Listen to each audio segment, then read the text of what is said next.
dia 2 de novembro, né? Dia de finado.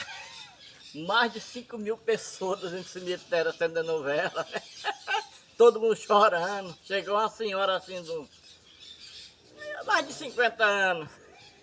Igual o Ross Miser. Aí subiu do túmulo assim, tirou a calcinha, comeu só mijar, né?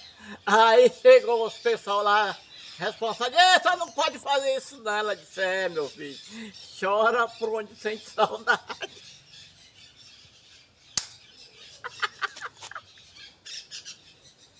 Gostou? É muito ser safado uma pessoa dessa. Tu tá pensando se tu bater as botas eu vou fazer isso? Eu não vou, não. Pode ter certeza que eu não vou, não. Não vai chorar. Eu vou chorar pelos olhos e só um dia. Aí só no dia, Só. ô satanás.